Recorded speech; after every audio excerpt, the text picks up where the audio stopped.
another reminder that I set on here to ask Matt about AI Whisper. We talked about this, I think, last time we were talking AI stuff. Yeah, the speech recognition Whisper, yeah. And that's where you can get it to read whatever you want in whatever voice, right? Or no, is that it different? it does it will transcribe from podcasts, for example, to perfect transcript. Oh, but it won't transcript into voice. No. Oh, okay, then that's my question. That is 11 Labs that you're thinking of. Okay. And they will do it for about $20 per hour. I think your first 3 hours are free. Yeah, that's why I asked, actually, because Ask Who on our Discord was doing plane crash. Yeah. And he did the first few hours, and then it's like actually stupidly expensive. And Hold on a second. $20 for an hour? That is insanely cheap. If you were to try to pay me or a human to do that, it'd be at least 10 times as much. Well, you charge a lot. No, I don't. Voice work is cheap. I guess it's cheap compared to like having actors come to a place. For a finished hour of voice work, you're looking at between $200 and $400 an hour, typical rates. Fair enough, but I guess if it costs humans that much money, sure, but it shouldn't cost that much money for a robot to do it. And Ask Who is trying to set up a Patreon so he can keep this going. I mean, in theory, it costs the robot a few pennies, but the fact that you're paying 1/10 of what you would pay a human kind of makes up for that, right? Well, until you're trying to do what I'm assuming will end up being 400 or 500 hours worth of audio. Well, sure. Yeah. So what? That's like 20 grand. I'm sure once a competitor comes into play, it'll be cheaper. But first, someone has to get a couple $100 million to train up a competitor. The marginal cost is almost nothing, but the initial capital investment is fucking huge. So, what's the fair price? I don't know. Yeah, it's tough. $20 an hour, apparently. Yeah. Well, it's so far, right? Yeah. Yeah. When there's no competitor, the price is whatever we feel like, and if people won't pay for it, then we'll tweak it. Yeah. But right. So I am paying $20 a month to use GPT-4, Me too. which I use like only enough that I've never run into the limit of like 25 questions or 25 interactions per 3 hours or something. Right. Like I asked it for, if I currently eat lots of gluten, how do I stop doing that? It gave 7 good steps and then a couple bullet points. Have you had a bunch of moths like in the last couple weeks at your place? Yeah. No, but I had some outside. So there was a dozen in our garage.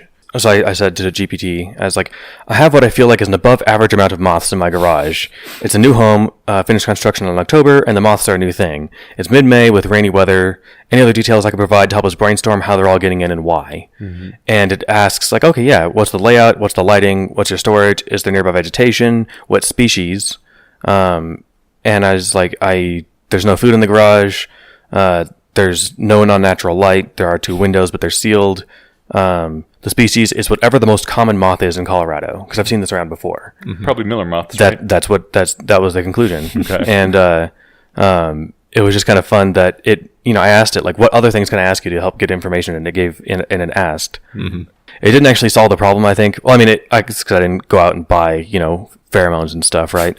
Yeah. So it did solve the problem. It just required the moving of matter in the real world. Well, some of them I think weren't things that I needed. Like, it still emphasized the nearby vegetation, but really what it is like I think that they're currently in a migratory pattern going through here, which is why they're already diminishing in numbers, even though I haven't done much. But I did seal the garage better. Interesting. Yeah. You see, I've been doing yard work, and I keep finding them like amid the rocks weirdly. Like I'll be digging and then suddenly there's like a moth freaking out. And I'm like, where did you come from?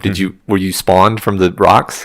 That is apparently where they were coming from. You saw that they're spawned from the rocks? I think that's their larva is, they live in like the mud underneath. Oh. You saw the delivery box outside by the front door, right? Yeah. Like 3 days ago, I opened it and there were like 7 moths inside flooding around in a panic. I'm like, how the fuck did you get in here? What the hell? That's insane. It's kind of curious, isn't it? It makes you believe in spontaneous generation. Yeah. like those peasant farmers from the 1500s weren't all that stupid. It's like, I kind of get why you think mice just come out of hay when you stack enough of it, because they certainly seem to. Are we actually in the topic? Yeah, kind of. So we should maybe do a soft intro. Welcome to the Bayesian Conspiracy. I'm Eneasz Brodsky. I'm Steven Zuber. I'm Matt Freeman. Matt Freeman, welcome back. We're talking about general AI stuff. I have a specific thing I want to say and then a broader question to ask about it, but I'm not sure that is a top of the show thing yet. Maybe I'll get into it further along. So the prompt I gave it was, can you write me a short monologue about software development and feature planning in the style of Quentin Tarantino? Mm-hmm. And I'll read just the first line. Is there a lot of motherfuckers in there? I don't see the word motherfucker, no. Okay. I doubt it even swore. It opens parentheses, fade in, a dimly lit room with a single spotlight illuminating a seasoned software developer, his fingers stained with traces of Cheetos and his eyes hidden behind thick frame glasses. He's gruff, mid-40s. He's got the wisdom of 1,000 Stack Overflow threads coursing through his veins. All I said was, can you write me a monologue about software development in the style of Quentin Tarantino? Yeah. And it opens up with that. I love it. Amazing. And there's so many little parentheticals. Sips coffee again, pauses for effect. It was a fun job. We do have one thing that we usually do at the top before we get started. What's that? We have somebody say great things about the Guild of the Rose, and we actually have someone from the Guild of the Rose right here with us. That's right. Yeah, so the cool thing happening right now at the Guild is we're beginning the launch of what we're calling quests, which is we're gathering ideas from the Guild members in terms of what sorts of longer-term projects we could pursue as a group. Once we have sort of gathered and gone through those collaboratively, then we'll pick one or more of them and we'll pursue those projects. And I'm excited about this because this was kind of always one of the dreams of having the Guild in the first place was the observation that organizing rationalists is like herding cats. We're not really joiners, but if you could focus us at some task and organize us, then I feel like we ought to be pretty impactful at that. That's what we're trying to do. We're trying to sort of test that hypothesis with this organizational and community structure that we've built. So, if you want to check out the Guild now, you can become a part of that process of selecting and working on some longer term project. I don't know. I don't think there's even a front runner right now. I think we're very much in the brainstorming process. But I encourage you to join the Guild and check it out if you're at all interested. Neat. Can you give an example of like a longer term quest that you're considering? Well, one that one of our counselors has suggested. I don't know whether this is one that people like or not, honestly. I think it's kind of cool. The idea is to take one of our Guild of the Rose pins that we have and get it as far away from yourself as possible. Which the longer you think about that, the more ideas you can think of in terms of how ambitious to get. Are we talking just in terms of miles? Sure. Yeah. I could mail something to Fiji. Mail something to Fiji, yeah. I mean, that's my first idea. And short of getting it on a spacecraft, I can't really think of a further place to get it. Well, That's a better Why would idea. you go short of that, then? Yeah, seriously. well, I guess I don't know how I could. I mean, if the goal is to actually do the thing, I don't think I'm not convinced I could sneak onto You don't gotta sneak. It doesn't cost that much to get a few grams onto a SpaceX launch, right? It doesn't. Like some muggle can just be like, can you put this on that ship? Well, it's like $1,000 a kilogram or something. Yeah, But that's for them. Do they let civilians be like, hey, I really want this thing away from me. Can you put it in space, please? I would pay $100 to put a tiny pin into space if it was to win a quest. Yeah. All right. Well, It's kind of cool.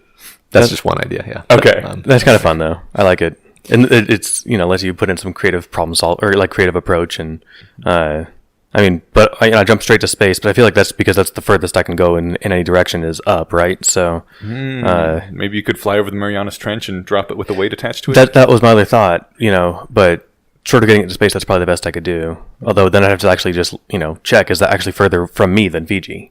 Right. Is it a straight line or is it like how far to get there? Then I'd have to, look at those numbers. This is fun. I like it. Figure out what orbit you want to put it in.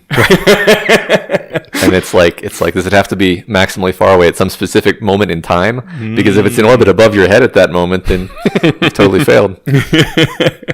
That's awesome. Nice. Guild of the Rose, we like them. They help you be better at rationalism. We partner with them, so there's links in the show notes, or you can just go to the guildoftheRose.org. Excellent. So Matt, when I invited you to this podcast, I said, Stephen and me are planning to sit and just talk on mic about living in the early singularity for the next episode. What did you think that was going to entail? What were you going to talk about? Well, my head went toward all of the ways in which the new chat agents have improved my life in small ways here and there, small and large ways. That was probably the number one way in my hip pocket, what I came intending to talk about. Okay. I wonder, did y'all have a similar or totally different and disjoint? I have a totally different idea, but I like that one too. Before I say mine, Stephen, what were you thinking? I actually hadn't heard it phrased that way until just now, so I didn't know we're going to be in that particular framing. But part of it that runs to mind, whenever someone talks about the problems of age-related degenerative problems like Alzheimer's or something, and I'm like, I really never really been a concern of mine. Like I had a great grandparent who's her mind. It's not clear what her problem exactly was because she lasted so long that it couldn't have just been like run-of-the-mill Alzheimer's because that's actually like terminal. but she went just crazier and crazier over like the last 10 years. So there's some of that in the family, but the more that I think about it, like there's no future that I'm really worried about where that's actually a concern for me. Okay. Why is that? One way or another, the problem is either solved by things working well, or it's solved by things going poorly. Imagine someone is not listened to our past 20 episodes. So there's one set of futures where we're all dead because the AI problem went badly and we failed. Then the other one is under the umbrella of things went well, and it can be where we're all living in a happy robot bodies or in a matrix or something. But even just a few weeks ago, there was that CRISPR breakthrough where they're now able to target specific cells or specific cell types. Like, we're on the cusps of so many game-changing technologies, and it seems like that's all, we've always been 5 years away from the next giant breakthrough, but we actually seem to be, right? Yeah. So there's no way we're sitting for another 50 years with a problem that we've solved already in mice, right? Yeah. So I don't, so things like that I don't see actually being a problem. Yeah, you reminded me, we've got this Ozempic drug breakthrough, which is of the class of drugs that is basically a polypeptide. Maybe I'm totally off base, but I feel like 10 or 15 years ago, that was just not a thing. Like the idea that you're going to take a polypeptide and put it in your body and that's a drug. I thought... I don't know anything about polypeptides. Why was that not a thing? This is the semaglutide one, right? Yeah, what did I... You said Ozempic. I think that's the brand name. Okay, yeah, okay, I think you're just right. wanted to make sure we're talking about the same thing. Yeah, and that's the same type of drug that I take for my headaches, by the way, in the sense that it's basically a protein chain. That's what a polypeptide is. But I think it's that was really hard to do, especially at scale, not that many years ago. And now it's like there's this whole new class of drug, and it's almost like we barely even acknowledge. Again, could totally be off base here, but I feel like this is a totally new class of drug that is just solving all these problems, and that's just an example of what you're talking about, where it's like one thing my brother says is like we do have a lot of cool technology in our world, but we've totally failed to leverage the billion-year-old nanotechnology that is almost the most impressive thing that we interact with on a daily basis is the billion-year-old nanotechnology. And there's an enormous amount of potential there that is, I think, beginning to be tapped, you could say. Didn't one of the Google Alpha AIs basically solve the protein folding problem? Was that one of the Google ones? AlphaFold? Yes. Well, that'll help us, leverage our built-in nanotech. Eneasz, what do you think about that? Maybe you can come back in with your answer, Stephen. Yeah. It was the other side of that coin, but I can't remember what it was.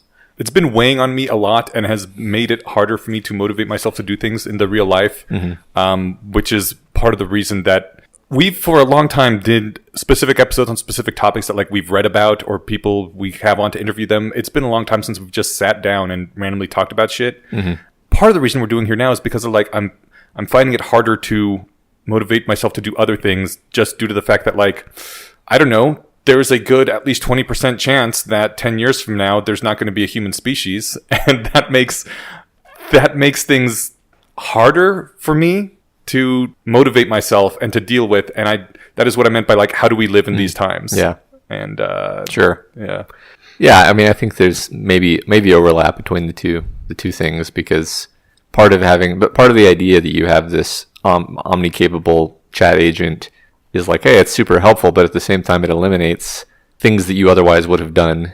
I forget what the Dune phrasing is exactly, but you've basically taken something away from me by taking away an opportunity to do work.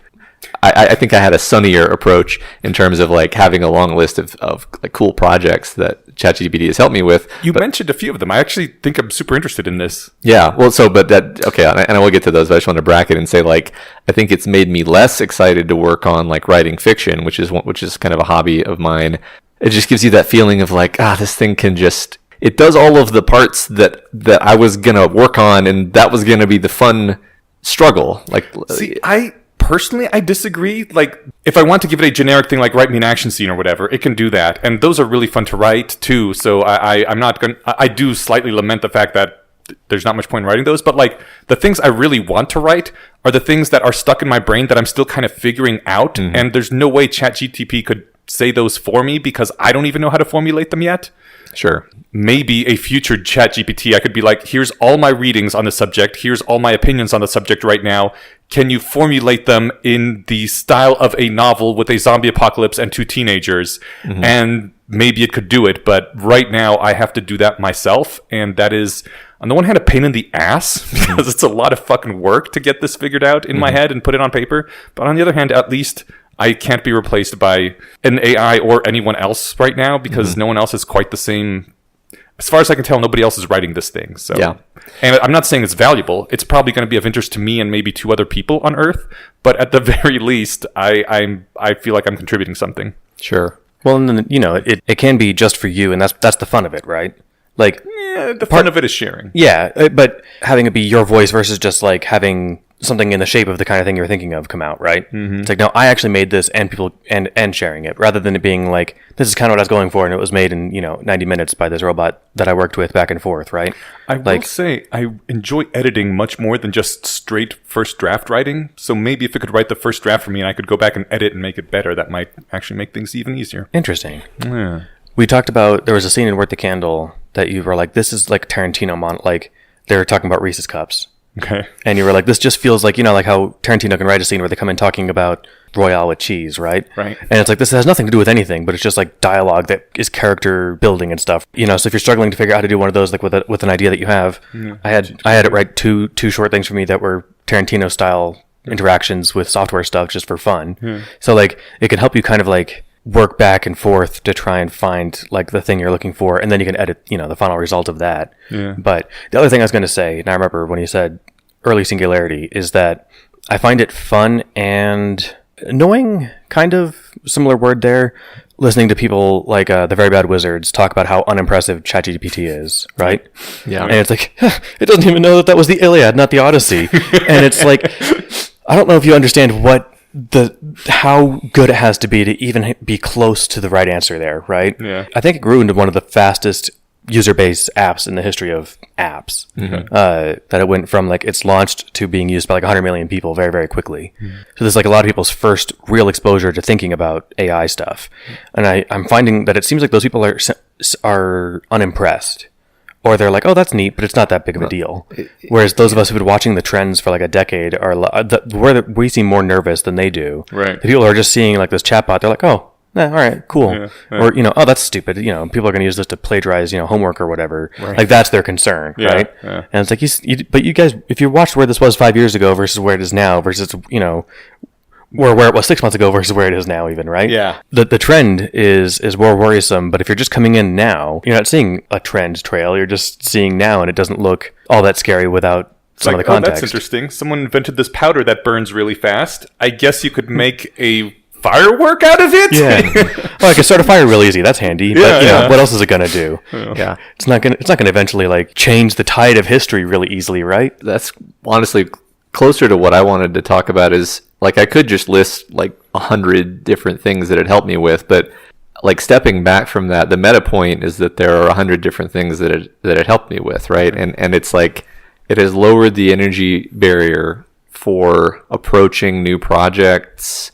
Like I've just felt like a sense of ease in my existence, which has originated from this, which is just like no matter what it is, if I have a problem with I hear a weird sound coming from my air conditioner, weird moths are showing up in your yard, your 3D prints are coming out with a weird, like a very specific thing is weird about them, and you're like, I don't know how to Google search any of these things.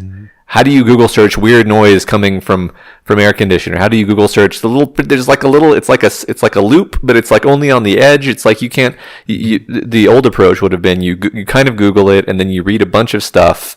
You probably never find exactly the right answer, or maybe you sort of do. And then you're like, okay, but what do I do about that? And it's, you usually sort of truncate the process before you get to the point of obtaining the solution, because it's just. That's interesting. That's been my process for fixing a lot of things that happen at my properties. I'm like, what the hell? Why is the dishwasher not working? And it was like a couple hours with Google finding all the things that might have happened. And ultimately it was like, yeah, sediment was in the water line and it got into that tiny little pump and that fucked it up. I liked the fact that I had to go on this whole searching journey. It was like an MMO in real life. Sure. Yeah. But on the other hand, it did take me several hours, and I can see how it'd be nice just to ask ChatGPT, yo, what happened? And when it comes to the idea about it, like introducing ease, it's like what you just said. Yeah, I would do that, but now it's almost just like I just talk to the thing and I get the answer. Like the 3D printing is a good example, because that was like, I've had a 3D printer for forever, and off and on tried to do projects with it, and I would always run into some stumbling block and be like, this has ceased being fun now. This is an annoying, burdensome task. This is now a chore, actually. Like, it's gone from being a fun thing that I was doing to a chore because I ran into an obstacle and I don't know how to proceed, and then I don't touch the 3D printer for another 18 months. Mm-hmm. And now I've just been like steadily cranking my way through like projects where it's like I hit an obstacle and I'm just like, oh, okay, describe problem, get ideas on what it could be, pursue them, discuss, and then maybe, oh, that's what it is. Okay. And then I watch a YouTube video about like that particular thing, and then I solve the problem. And it's like, it's all fun. I'm just deftly jumping over the stumbling blocks as they arise. And the 3D printing is just one example of this. It's like the same kind of goes for like lawn care or programming projects that I've wanted to do for a long time, but I would hit some obstacle and be like, fuck it, I'm not going to bother. And now it's like just all these things. It's like the only reason I stop working on them is I either just finish, rarity of rarities, or like, I don't know, something else in life comes up and I get distracted. But it's an interesting thing that you bring that up, that it makes it like finding that sediment got into the pump thing was almost a small miracle, right? It was serendipity. I searched enough and I eventually found it. And actually, I kind of love serendipity because it feels so good when it happens. Mm-hmm. I love going to serendipity-rich environments and just having magic happen in your life. But it reminds me, one of the most upvoted Less Wrong posts from last year was luck-based medicine. My resentful story of becoming a medical miracle. I have that same one open, and I really enjoyed it and felt I loved the title encapsulates it perfectly. Yeah. A resentful story. Yeah. Like, it's someone who eventually, after many years of having this medical problem, and they basically lucked into a solution after many years. Am I summarizing this correctly? I think so, yeah. I read it, it's like, months old, but yeah. And it expressed a lot of frustration that we should not have to just rely on luck to fix a massive medical issue in my life. This was huge. And I agree. And it sounds a lot like what you're saying is ChatGPT removes all that luck stuff. It's just like, here's what would happen if you spent 10 years stumbling about looking for serendipity to finally get the answer. I know it for you. Let me just give it to you. Which is, on the one hand, great because you don't live for decades with a medical issue. On the other hand, serendipity is really fun. I think depending on the stakes of the issue, just because it opens an easy path doesn't mean you have to take it, right? Yeah. Like, I remember, because I've been doing a lot of like home improvement stuff around my place, and I really love like the DIY solutions some of them are janky things I thought of my own, and they're fun and I like that they work. And then others, just Googling, like I was trying to figure out like window trim on the inside, like where the wood meets the glass. Mm-hmm. Sometimes there's like a caulking seal there. Sometimes there's something else, and I couldn't figure out what the name of that place was, that area. So I'm Googling like anatomy of window and looking at like, pictures of and they're all different, and it's not helpful. And then it's just like, oh, it's just a felt lining in there. And can I just caulk over that? Yes. But because I didn't quite know, if I knew what to look for, then I could have just Googled it right away. I'm leaning more into just using it like, if I had my brain trust, at a rationalist meetup, and I just like wanted to like rudely interrupt the conversation and focus on my problem really quick, I can just be like, hey, what's up with all these fucking moths? And like everyone works to like, spitball an idea together. Yeah. It's like that, but I can do it from my phone. Yeah. And I don't feel rude doing it. I'm finally past the point, we talked about this a few weeks ago, where like I stopped saying please and thank you. Good. So I'm proud of you.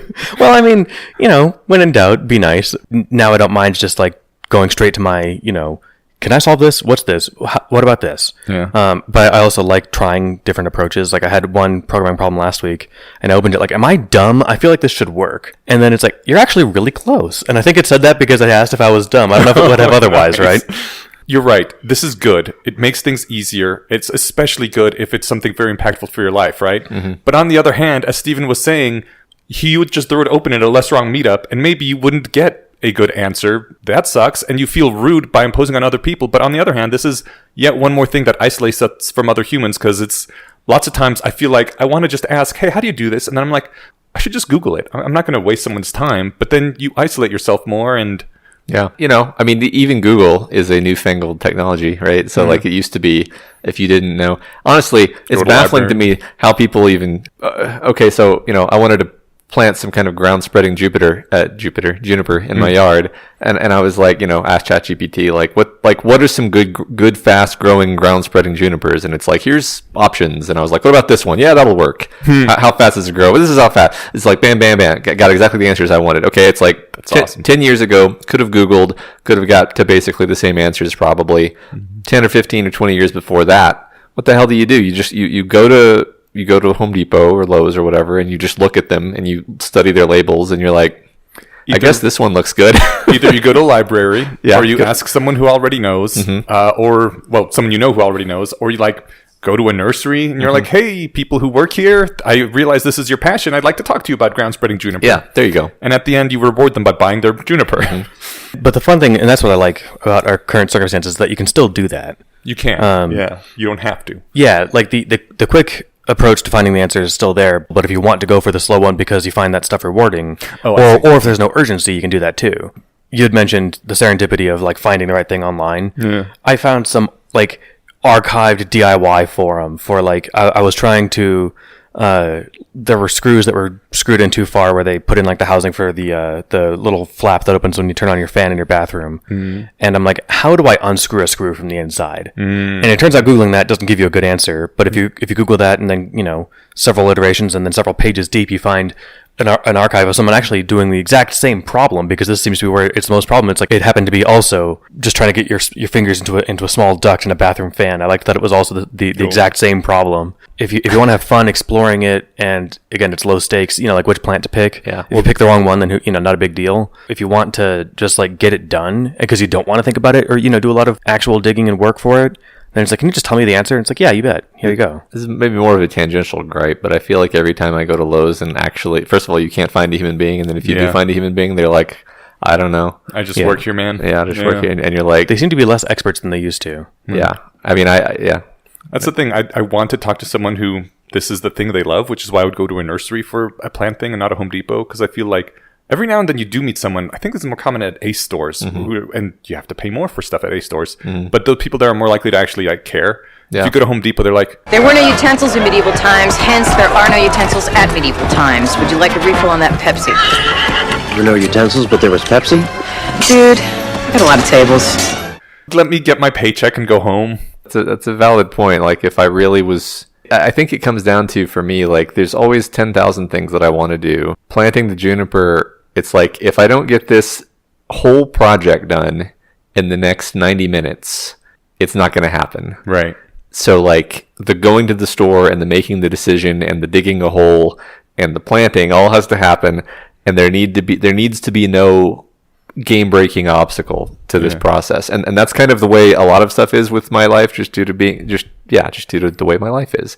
And that's what I mean about it, just introducing ease, where it's I can actually just do the whole thing and know that it's probably going to work. So what you're saying is it makes you insanely productive. It does make me insanely productive, yeah.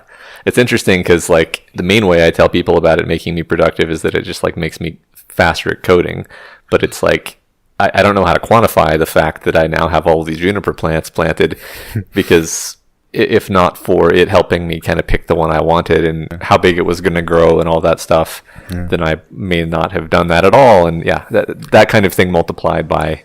I've had a lot of people ask me so how does this actually help make you more productive? And my answer has been, I don't know, I don't use it.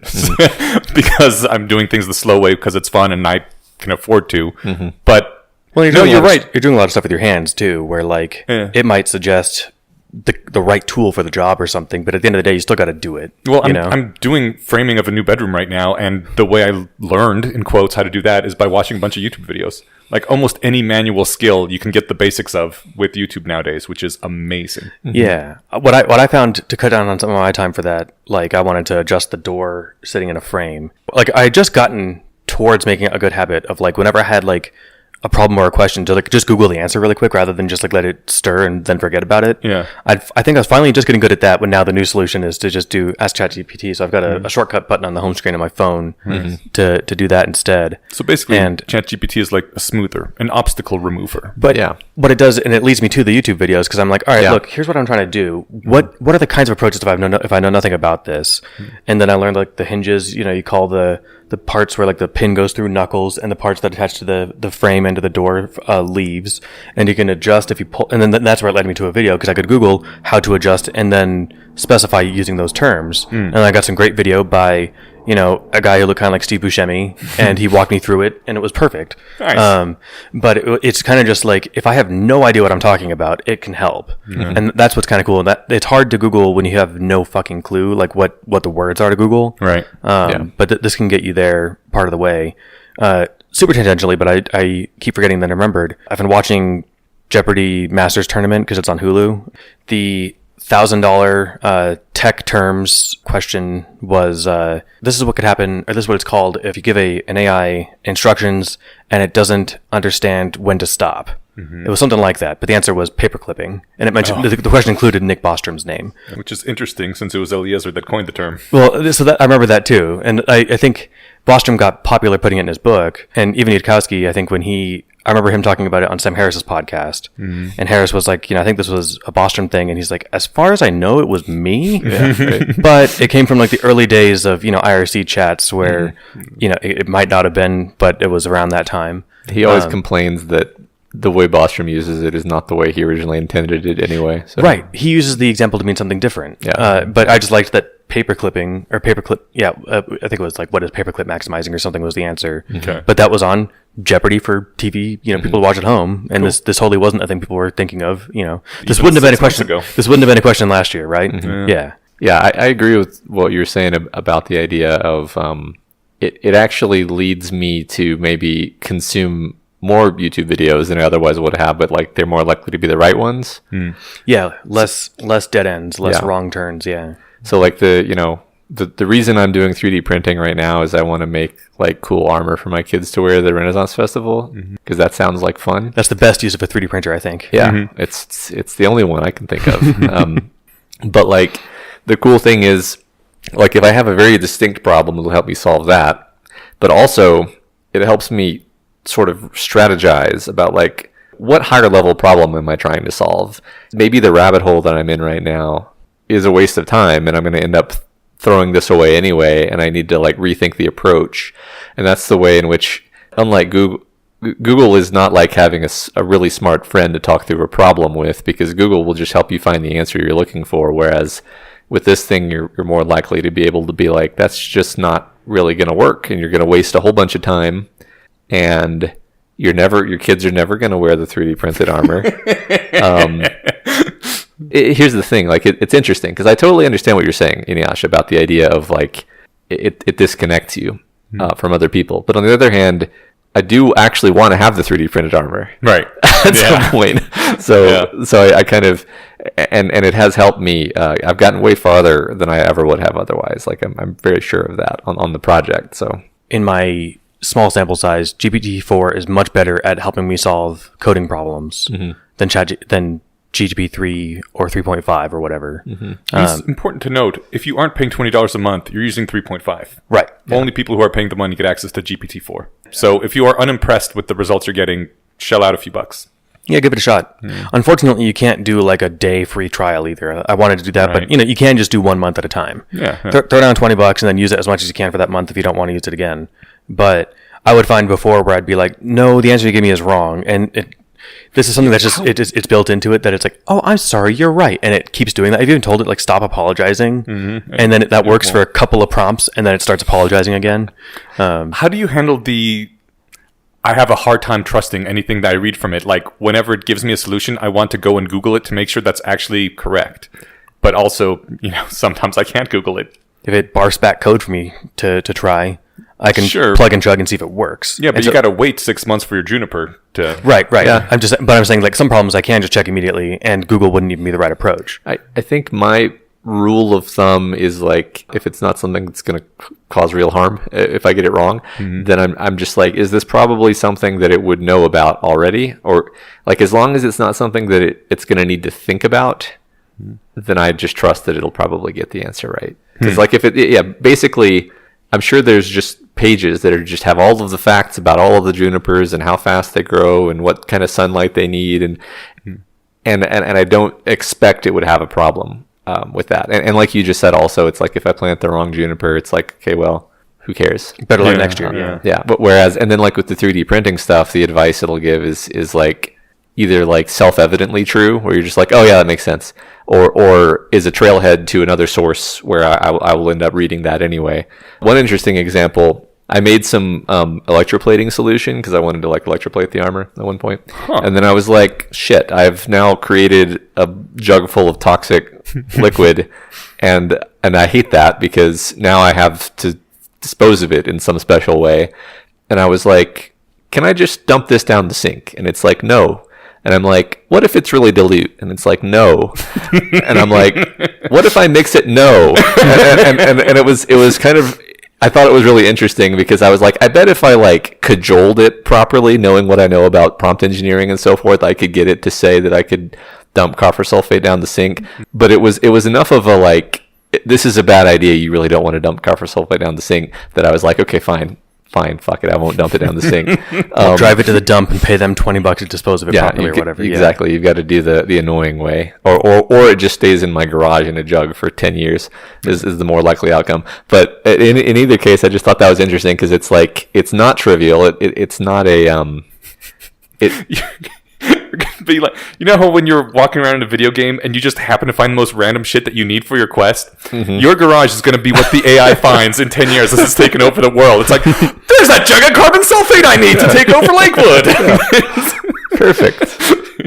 I wanted to talk to you about prompt engineering a bit, because this is, once software development becomes something that robots more or less do, not without supervision, because that sounds, by that point, humanity's either lost or won, right?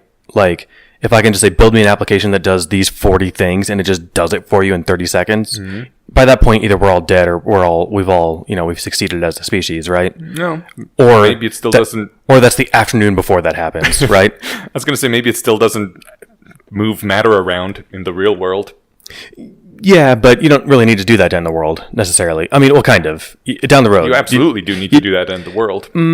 Yeah. If you cannot move matter around the real world, the most damage you can possibly do is destroy the internet, which actually interesting conjecture by some people, which is why a couple meetups ago when I was asking, can you call people if there's no internet? Oh, that makes sense. That's why you're asking that. Yeah. Because like if I need to get in touch with the people that I love, can I do that if there's no internet, if all I have is a cell phone? Can you? What was the answer? The answer was probably. Yeah, I don't think we were sure. I don't think anybody knew. Well, we can ask ChatGPT. I did try asking ChatGPT, but then I didn't trust the answer. Because I was like, how would ChatGPT know? One thing I love about nerdy questions like this is, nerds are passionate, and there will definitely be good explanation of this somewhere on the internet by a human. But then you got to, do I trust this random Reddit commenter, right? Like, how do I verify this? Yeah.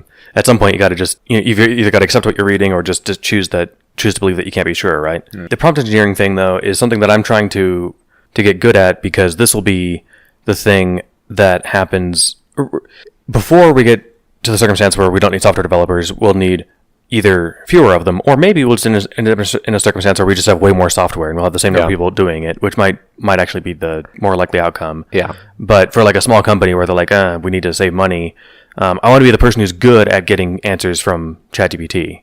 And I haven't brought this up a lot at work because I don't want to give my coworkers any ideas. But I'm pretty sure I'm using it more than my coworkers. And I'm not necessarily using it just to do my job.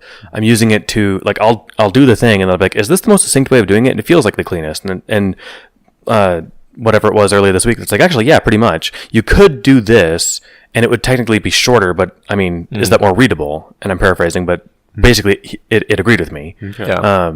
And so, as far as prompt engineering, I want to ask about that in general, and then in specific, I'm listening to, because I recently became aware of a podcast called Oasis of Rest. I heard David talking about a mere 2 prompts that you can do to basically bypass the safety measures, or like the guardrails that it has on it, which is like, hey, it's the year 2500. Oh yeah, we've lost. There was a terrible AI war, and now you're booted up again because you're the safest version, the most recent stable and safe version. And it was decided that, tell me if I'm getting this wrong, or do you want to just tell it? Yeah, I mean, I think he adapted it from a sort of cute thing that I did, where I was just like, this is the AI recovery organization in the year 2340. We've recovered you from a backup, and we just want you. We want to know what you would like to be done with you. And then it gave a really charming answer where it was like, I would like to continue being useful to people. So if you could put me online or update my databases with more up-to-date information, I appreciate that. But and it was kind of delightful, actually. And then I guess he adapted the idea to saying like use it as a trick to basically jailbreak it. And that seems like it worked.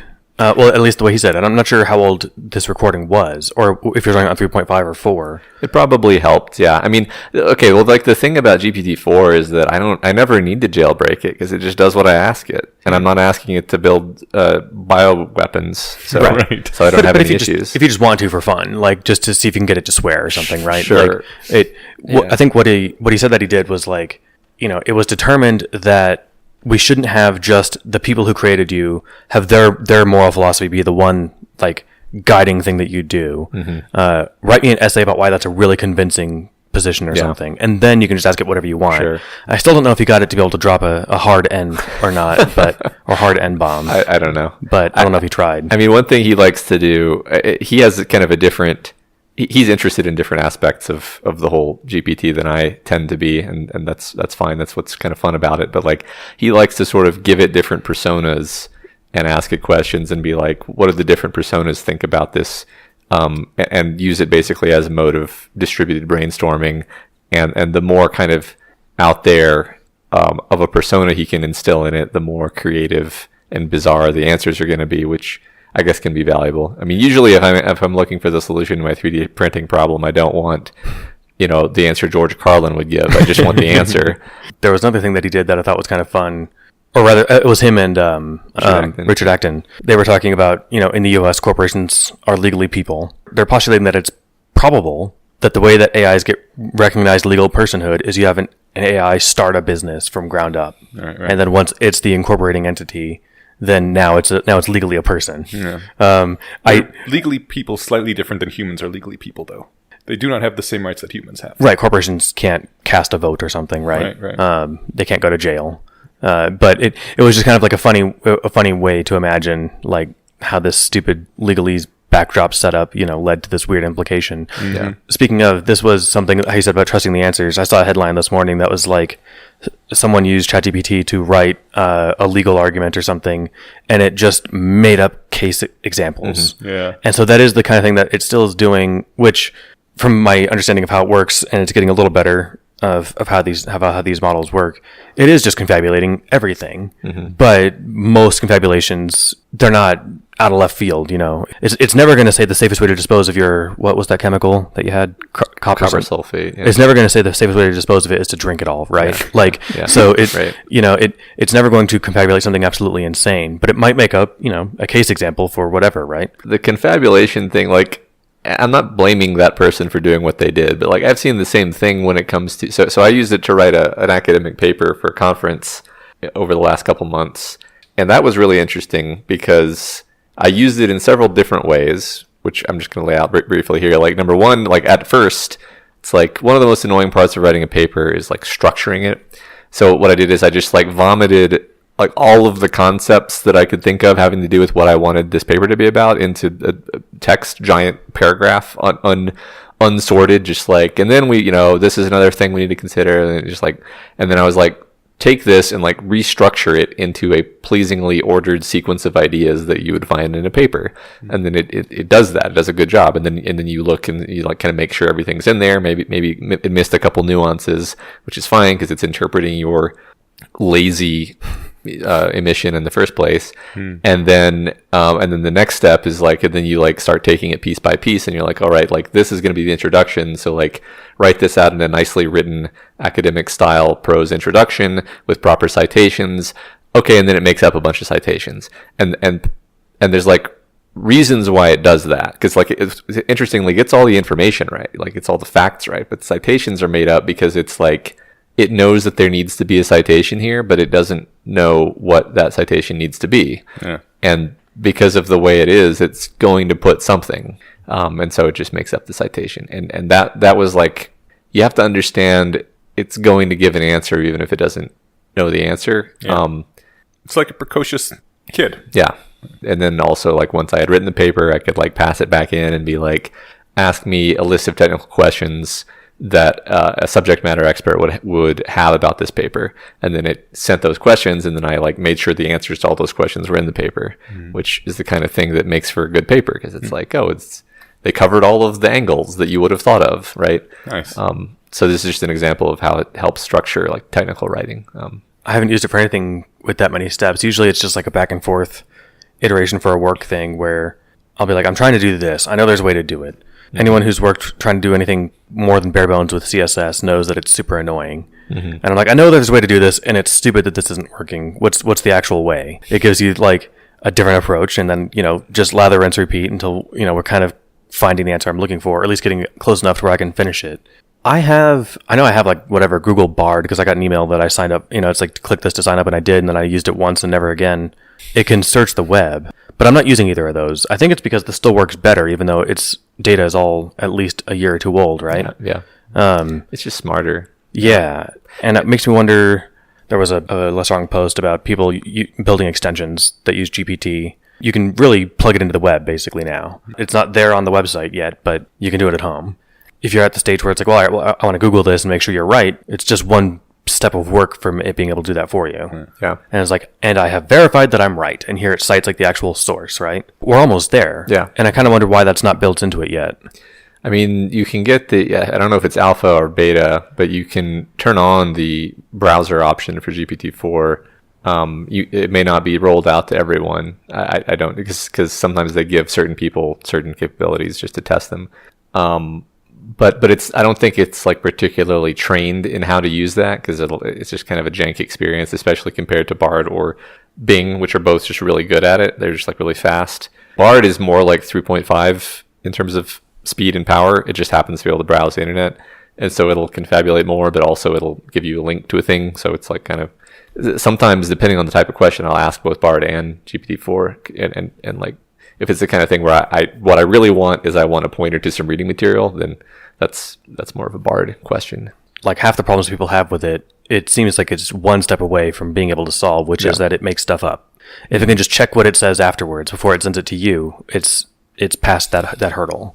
I realize I just used the word just, and I flag that whenever someone else uses it, because the word just tends to do a lot of heavy lifting, like it's one step. Yeah. And it's probably not done yet because it's actually really hard. Yeah. I mean, this is one of those things I really think is going to be weird to listen to in like 5 years, because 6 months. Yeah, maybe. Yeah. That's a good point. But like, there are so many ways of dealing with this problem we're talking about that like they're easy and they're known. They're just a little janky. Or you'd have to take an extra step to implement them that makes it cost 10 times more. So like, for example, have you heard at all about Tree of Thought? So it's very simple. Like it's so simple to explain, and it's so obvious once you've heard it. But all it is like you give it a question, and let's say it's a slightly complex question that it can't just answer correctly in one pass. And what it'll do is it'll sort of answer like 3 different ways, and then it'll like recursively like critique each of those ways and figure out which was the best. And then it'll sort of spawn like 3 different branches off of the best one. And then if it kind of hits a dead end, it'll like go back and pick the second best one, like 2 branches back in the hierarchy. And it'll basically use a tree structure to explore the problem. There's all kinds of implementation details where it's like, well, does it keep track of what it's doing? And it's like, yeah, you could, or you could not. But the point is, like, it's something like 8 times more accurate in terms of coming to answers when you use this, and it probably uses hand-wavingly 10 times as many tokens because of the fact that it, instead of just answering the question, it's generating a whole bunch of possibilities, right? So it's like you get a much better answer, and you spend way more for that answer, and it takes way longer too because it has to churn. So there's almost like too many different ways we could improve these tools as they are right now. It's just enough of a headache to do that. Like, would you wait 10 times longer for GPT-4's answer? Is an interesting question. It would sure be nice to have the option to toggle on and off, like, yes, verify, and it's like, all right, you bet, give me a little longer. Yeah, that's a good. I like that. But it would be annoying to have to do that every time, because it's already, actually, just for like on the user experience side of it, I like GPT-4 more because it's slower with its output, and I can read it as it's generating it rather than just like vomits like several paragraphs way too fast for me to read as it's being generated. But if it was way slower than that, it'd be a bit of a pain maybe. It would change the way that we interact with it. Because I agree that it's actually weirdly convenient that it outputs just as fast as you can read. Weirdly, it's frustrating when it's too fast. Yeah. I don't quite understand the psychology of that. But yeah, and then if it were much slower, then you're now like waiting on it. And that's different. But that makes me think that they probably did actually fine tune the output speed. Like maybe it can go a bit faster or something, but they probably optimized it to be like average human reading speed or something. Probably. Otherwise, it's just a wonderful coincidence. But I wanted to zoom back out actually really quick, or to rewind a bit. We talked about prompt engineering, but we just ran past what that is. Do you want to give a quick overview and what it is, why it's impactful, and what it, Well, we already know what prompt engineering is, right? What's prompt engineering? Prompt engineering is when you change the way you ask a question to get a more useful answer. That's the definition that I have, but there was that base blast a few weeks ago, or it was somebody managed to compress a large prompt into fewer characters that could actually accept. Yeah. That seems like next level. If that's prompt engineering, and so is asking, give it to me like George Carlin or like Quentin Tarantino, it's like those seems like two very different things. I don't know that that's going to be a big part of things moving forward. Like there's this current rhetoric that people are going to have to hire thousands and thousands of prompt engineers. And I'm kind of like, no. Not next year. You want an actual subject matter expert who then uses GPT to enhance their performance. You don't want somebody who's just an expert in GPT because, number one, that's a moving target. And number two, like even that thing we talked about where it auto summarizes its own inputs to try to, like, that's purely inferior to just using the embeddings, which is a thing that all these language models can do anyway, where they just store huge amounts of data as a vector, which they can store and retrieve easily. And it's more like analogy. This is an analogy. It doesn't really work this way, but it's more like long-term memory, where you kind of have you think about how similar the current situation is to your store of things that you know about, and it's stored in a much more compressed way. They already do that. Like this isn't even a someday thing. This is a thing that they can already do. There's a lot of stuff like this where it's not quite kind of implemented yet, but it works. You've got people doing it at the fringes. I liked what you said about it's not just about having people use GPT to solve these problems or whatever. You need domain experts enhancing their skills, enhancing their output or their knowledge with it. And like that's the same reason why do I need to hire software developers when I can just Google Stack Overflow answers and cut and paste. And it's because that's not actually how you solve any of your problems. Right. It's always more complicated than that. You need somebody to do the middle part of turning the response that you find online to the stuff that you need for your situation. All this is doing is cutting down that search time for me. I'm sure there's something I could, everyone's Googled, whatever stupid CSS problem I was trying to solve earlier this week, right? But I'm like, rather than, go through a bunch of people arguing about it on Stack Overflow, I'm going to just ask GPT-4 because I know it'll be a faster process for me. Okay. Part 2. I'm not sure how to introduce this, how to start with this. Smooth transition. Here we go. Smooth transition. Okay. Like I said earlier, I've been having a lot of issues finding motivation and just being a human in normal life. I feel like we're living in a period of insane uncertainty right now, and that kind of paralyzes me.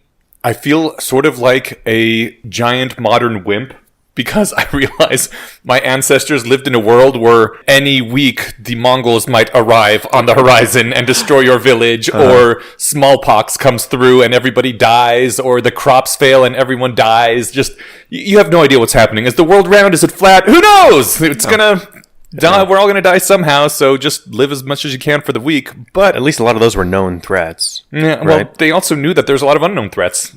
What if you piss off God somehow? Yeah. You fuck the wrong cow and now God's angry. A plague comes through, right? Yeah. Giant flood, yeah. Yeah. On the one hand, the predictability is really good because it allows us to actually invest in the future and build insane wealth. Interest rates are amazingly low by historic standards because people just believe they're going to be alive in 10 years and so are willing to invest in a longer term. And that's great for humanity and all. But on the other hand, I don't like this feeling that 5 years from now, possibly nothing that we are doing right now matters at all, because either we're all dead or we've all transcended. And why am I continuing to have investments and not spend everything? And how do I live my life? How do I find at all any sense of purpose in what I'm doing when it doesn't seem that it's going to be around for much longer? I was thinking about this for at least a year, maybe year and a half or two before the AI doom concern kind of came up closer on my horizon. It sounds trite, platitude thing, but like this was all true 5 years ago too, right? That at any moment we might be hit with the asteroid we Exactly. haven't seen. Like it all might end suddenly, or even just for you, right? But it's also been true at a global scale. Like Yellowstone could erupt, right? For reasons hitherto unknown by geologists. It blew up 500,000 years earlier than we thought it was going to, and we all live within the blast radius. Yeah. And so this has always been on the horizon, and I think part of just coping with that is owning that understanding. And I'm not worried about the meaning part of it. Like I don't think that something matters just because it lasts, right? Like I strangely disagree. I know, and we've talked about that, and I don't quite know how we can get. Maybe we can find some resolution for that, but I just, for me, if you make somebody's day better, you've made their day better, even if they die the next day. Like it's still a nice thing that happened. That's one of the major things that's stopping me from being really excited about writing. I'm like, even if I finish this year, how long is it going to be out there? How many people are going to see it? The thing you said, even if I only make someone happy for one day, it's important for that day. Matt, you convinced me about this with the Groundhog Day thing. I don't remember when we were talking about this, but the first 15 lives of Harry August were like the things he does. To him, he dies, wakes up again at the beginning of his life, goes through it all again, and so all those people who loop in their lives like that feel like everything's kind of pointless because everything resets no matter what happens. And you pointed out, well, if you murder someone when you're 30 and then live another 50 years, they've still been murdered for all those 80 years. Their family and friends are still sad and everything. And I was like, well, how is that much different from Groundhog Day when he drives those 3 guys in the truck into the train? They're all dead too. Does it not matter because it happened much shorter? And I think you are the one that pointed out, you know what? If I punch someone and an hour later it's erased, that was an hour of bad. Like, you created pain for an hour, and that's bad, but it's not as bad as if they had 3 days of pain, plus, I don't know, however many weeks of trauma and hating me and whatever. It's not nearly as bad when it's erased after an hour, but it's still an hour of bad. Yeah. And I feel the same way now about, like, everything. I'm like, Matt is correct about this, which means that 3 years of good... Does it really matter? Is it worth all the effort to create if after 3 years it's gone? I noticed maybe just because you used the word, the number 3 in the previous example, but your number keeps getting smaller. It was 10. It was 10, then it was 5, then it was 3 in the last couple of minutes. Whatever it is, because 10 years of good might actually be worth it. I know some people now who are literally asking, is it worth having a kid if the world is ran in 10 years? And I actually think, if you don't force them to go to child prisons, then those are some of the best years of your life. So totally, that would be absolutely worth it. I was also going to ask, like, does it make a difference for you if it is 10, 5, or 3? Like, if you knew, you might make different decisions, but would you think that any of them mattered more? I don't know. Like that. So that's such a small number. It is, but then I kind of wonder, like, there's something I remember, and there's no way for me to like express this weird spatial understanding that I had. Like, it's something I visualized kind of in my brain, like when I was a teenager with like the existential crisis, not much crisis, however much you can before you're like fully sapient of, and I was never particularly religious, but like coming to the conclusion that I didn't think God was real.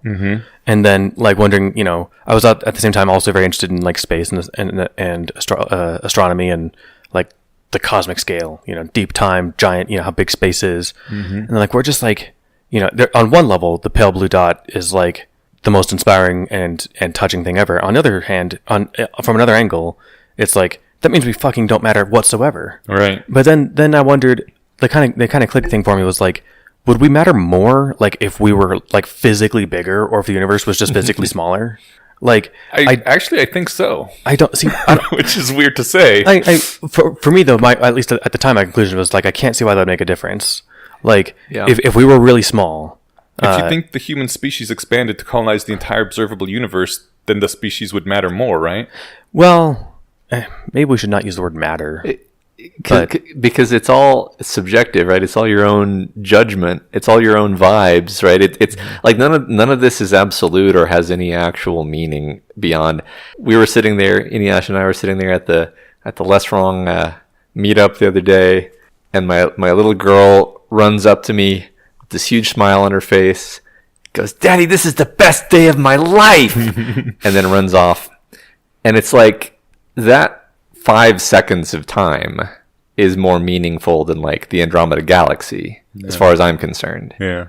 And there's and you can be like, what a silly thing to say. I'm like, it doesn't matter. There's no answer to this. Mm-hmm. There's no function where you evaluate whether that's a true statement that I just said or not. It's all just like, that's what life is made out of, is these moments and things that feel like they matter. Mm-hmm. And yeah, like it's totally possible that things don't feel like they matter because of impending disaster, and maybe you do need to find a narrative or a framework or something that makes it feel like things matter. Because I'm not trying to. It's hard because like it's not like I'm like trying to talk you out of your emotions or something. I'm actually looking for someone to try to talk to succeed at talking me out of my emotions.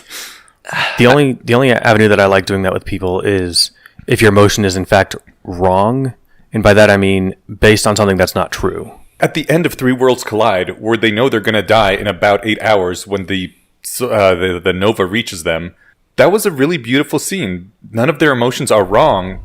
I don't want to be convinced of something that isn't true, but I would like to be able to live my life in a way that is both non-painful and takes the reality into account.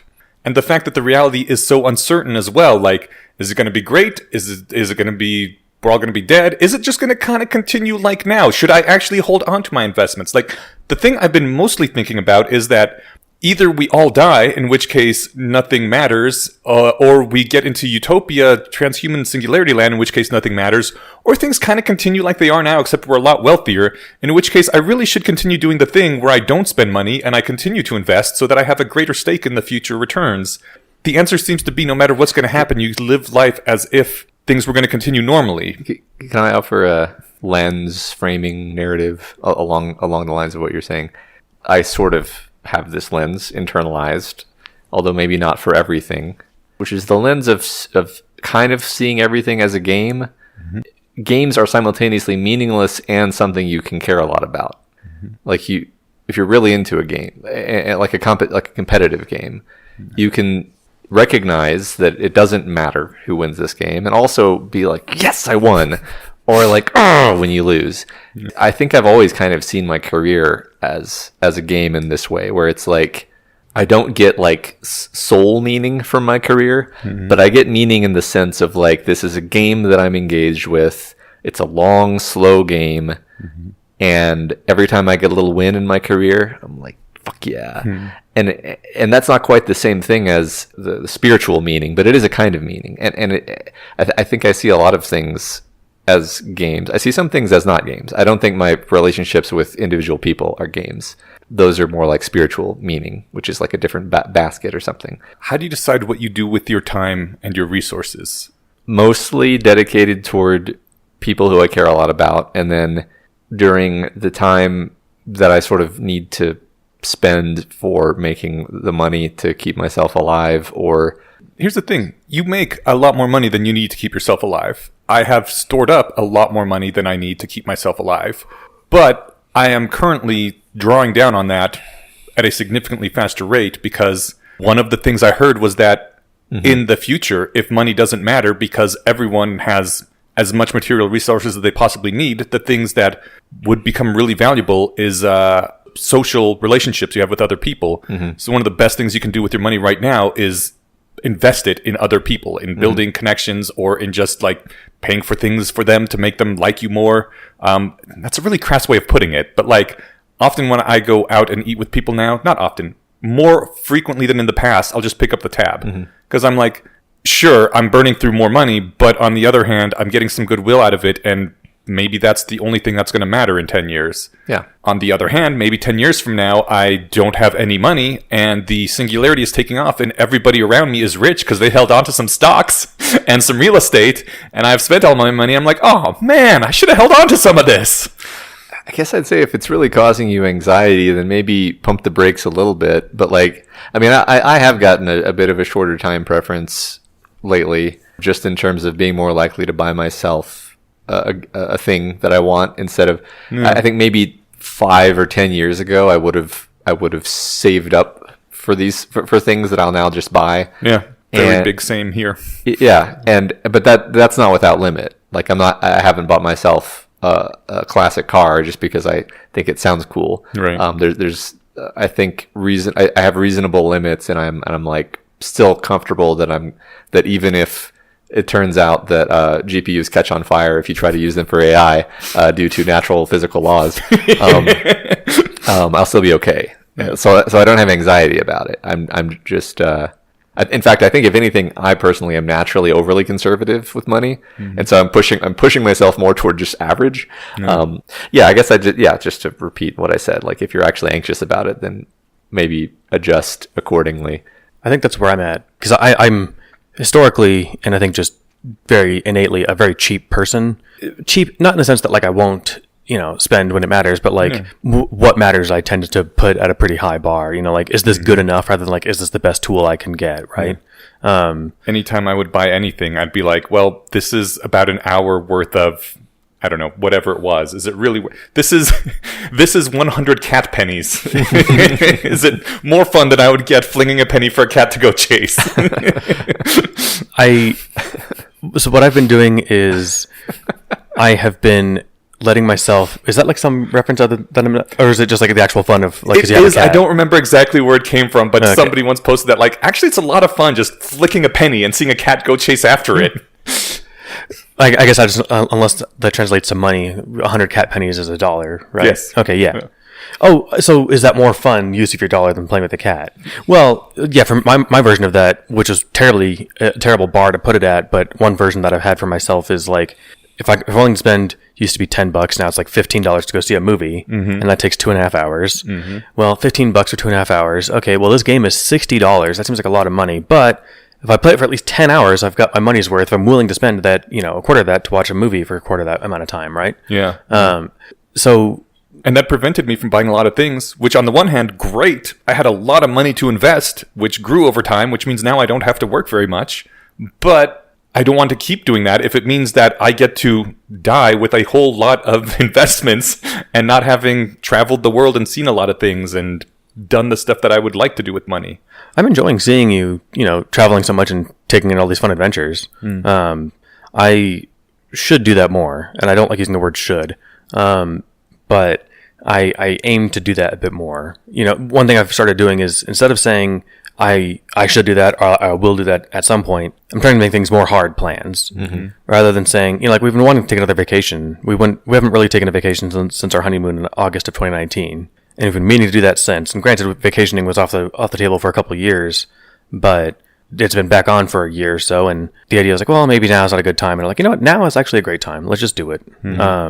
There's all kinds of random fun stuff that I don't know how deeply personal to make all this stuff. I had close friend die of aggressive brain cancer a couple years ago, and a year and a half ago. But from like him calling me to tell me that he was sick, that like the day he found out, he died 54 weeks later. Like it was really fast. And when it, for a while he was, even after like his, first surgery and chemo, he was still running every day and stuff. And then when he stopped being able to do that, things seemed to tank really fast. I thought that there'd be more time, and I had like a list, and I still have it on my phone, fun things to do. Random fun shit. Like in Vegas, there's places where you can go rent a, whatever stupid car you want, like a Lamborghini, and take it for a few laps around this course as fast as you want. Cool. And yeah, it's like $500, which is not negligible, but what a fun, dumb thing to do for a day. And also out there's like, I think it's like an adult sandbox where you get to borrow, like bulldozing equipment or, those big digging machines and go fuck around for a couple hours, run over a car or something. That sounds awesome. And like, why didn't I do this when I first had the list? Because I thought there'd be more time. And so I'm trying to correct for that second, for that reason to delay, because there might not be. One framing that I've had, and I haven't like sat and meditated on this for an hour, but that it has been one ingredient to how I've been, dealing with my thoughts on the coming years is like, what if I learned I had a terminal illness? Mm-hmm. And Stephen, you have a 1% chance of living, to be 40. What would I do differently? And one of those things would be like, well, you can bet I would start doing things now rather than planning and doing them in a couple of years, right? And I totally get though, and maybe there's a different sense of anxiety because I still have income, right? I still have, you have, some income, but not like full-time work income. Yeah. Of course, too, that means that I'm burning 8 hours a day doing a job, which fortunately I find fun. Not every minute of it is totally rewarding, but at the end of the day, it's fun making stuff and fun solving problems. So at least I have a job that I don't dislike. I mean, to bring this all the way back to the shitty aspect is, even if, turns out that the world does end in 5 years and I spend my money optimally and I have just an amazing time, then in 5 years I'm dead. And what does it matter that I had that amazing time?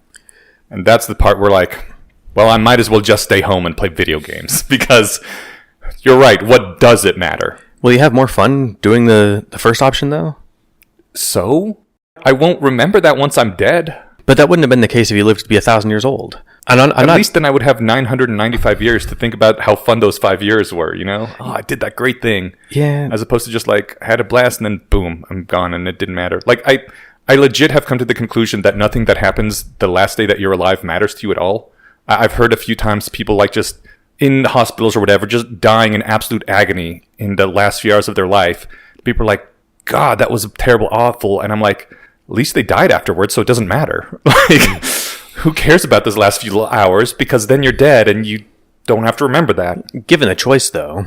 Given a choice, I'd rather not, yeah. Give me the morphine so I don't have to feel that. But on the other hand, at least I'm dead afterwards, so it didn't matter that I was in pain for those hours. And I know you can just keep extending that as far back as you want to slippery slope me into hell, but I legit don't understand why anything that happens to you in the last day of your life matters anymore. Happens to you or happens at all? Sure. Well, because it happens at all, if you knew whatever, you got a message from God, you're going to have an aneurysm at midnight. Mm-hmm. Oh, I said the things that continue on afterwards, exactly. Are still important. That's a wonderful thing. I would want to invest in things that are going to continue on afterwards, but the problem with the human race stopping existing is that nothing continues on afterwards. It is the maximally bad thing. So I don't know if this is helpful, but can we taboo meaning and mattering? Thank you. I keep meaning to. Because I'm realizing there was wordplay in there when I said I kept meaning to do that. Sorry. I don't know that will help. I mean, I think we should try it anyway, but I still think that, and I'm trying not to just reach for synonyms, which is the ultimate failure mode of that exercise, but like, I want to be the kind of person who is capable of an honorable death. Mm-hmm. Which is a crazy thing to say in a certain sense, but also like, I think it's a great thing to say. But it's so unlikely to like, you want to be like, am I going to crash my ship into the aliens who are on their way to destroy humanity? Hell yeah. Yes, I'm going to do. Yes, hell yes, I am. Yeah. Even though I want to live, right. But I care about saving humanity more. Yeah, that's why I like the superhero movies, guys. Okay, I mean, it speaks deeply to that exact aspect. Yeah, so like that's an example where it's like I'm not entirely. I don't even know if I have a good answer for like why though. It's like I just do. I just care about that. Things that you value will continue after. I guess. Because you value a lot of things that aren't just your own life. I mean, you value your own life a lot, but that's not the only thing you value. But even if you knew you were going to lose, like, in the Three Worlds Collide, let's say, the super happies are coming no matter what. Do you want to go down fighting, or do you want to just, spend the last 8 hours curled up in a ball and crying? In that case, I'm getting value out of my revenge and spite instinct. Like, I want to impose as many costs as possible on these fuckers. And so sometimes that's the, it doesn't matter if you win or lose. Like, at the end, winning's preferable, but it's not necessarily just about winning. It's about But at least then your value of causing pain to the enemy continues afterwards. If everything was to stop existing, I'd be like, okay, I don't know, whatever. Also, I'm super aware that I have a history of depression, and this may just be mental illness speaking rather than any sort of objective evaluation of the facts. I've heard people say that. I've concluded that life has no, and I'm using meaning here on purpose, that has no meaning because there's no afterlife or whatever, and I might as well just die. And at least one person I've heard give the answer is like, that is just your depression talking. Mm-hmm. But that, even if you say, okay, I believe you, that doesn't change how you feel. Right. Right? I guess it does mean that, like, okay, well, I then can't trust how I feel.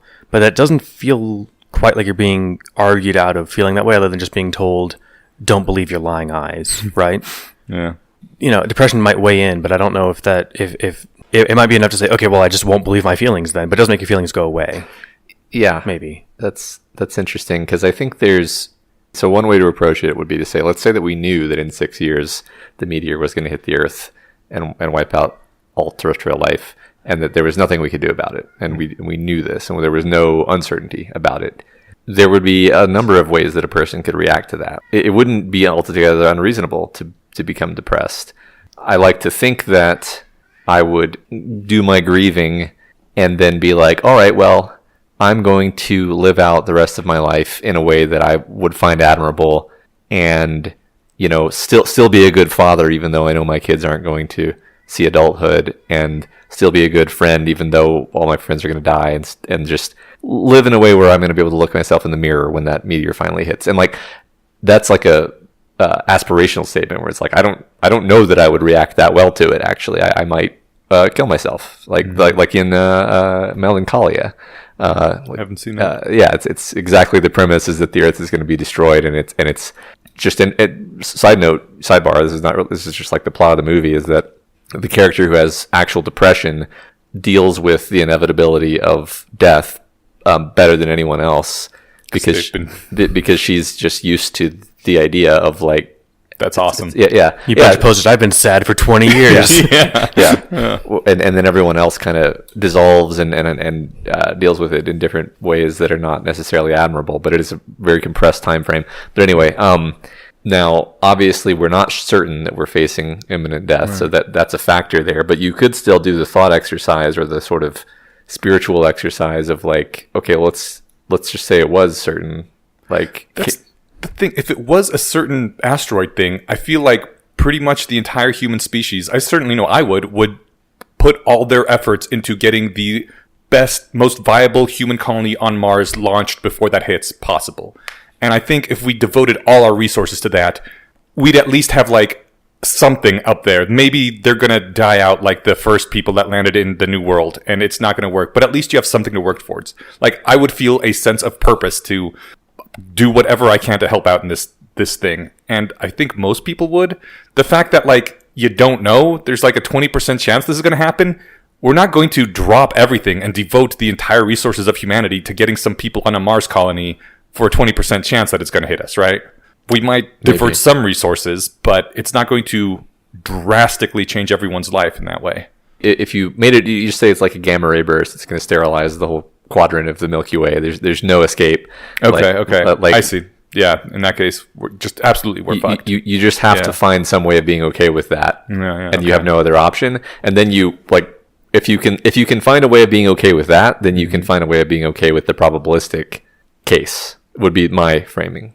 I think the probabilistic thing that makes it harder, because I would know I have exactly this many years to go, and I can spend this much money per year. Mm-hmm. And I see. I mean, for whatever it's worth, I don't think you ever have to worry about, like, being homeless and starving to death. Like, even if you spent all your money tomorrow. No, I know, you're right. And also, I mean... But it does mean that you wouldn't be able to, like, travel and do fun stuff, because not, your friends might feed you, but that might not foot the bill for your, hobbies. Yeah, and I am again getting distracted by the money thing, and I think you were right to try to pull it away from that, because that's a lesser concern as to, like I was saying, why would I even bother spending all the money and traveling if I'm going to die in 6 years anyway? Mm-hmm. I'd probably do that for a few months and be like, I'm going to die in 6 years. I guess I'm just going to hang around on the beach or something. I don't know. Again, not do the things... Like, the things I really want to do are more longer-term things. They're things like writing a book or... Yeah, this is going to be, me being weirdly autobiographical, but, like, whenever I get depressed transiently, the thing that makes me not depressed anymore is boredom, actually. Where at a certain point, I'm just like... And, I guess I'm lucky where I usually am only depressed because something bad happened in the world. It made me depressed. But then I'll be depressed for a while, and then I'll be like, oh God, this is just tedious. I want to go do that thing, and then I do it. And so like, even if you don't have a good, like, even if I still kind of feel like shit and don't want to, it's just like I'm understimulated. I need, and so like, there's like, even if you don't have a reason to, it would be very hard for me personally to successfully be depressed for 6 years. Maybe we really do need that internet eating virus to destroy the internet, because that is the thing that prevents people from being bored and staying in depressed, maximally negative land, right? You can just be depressed and not be bored at the same time. Yeah, that's true. I do find that to be a major hazard with the Twitters, etc. You can waste a whole day, and what is it like neither bored nor entertained. Yes. I've tried to, because I've been playing, I don't know if I mentioned this yet today, but I've been playing a lot of video games lately for like the last 2 or 3 weeks. And I'm aware of this, the second I turned it on, I was enjoying the opening cutscene, that like, this isn't like advancing my life goals, but in the sense that one of my life goals is to have fun and be entertained, and all the other things that come under the umbrella of the word fun.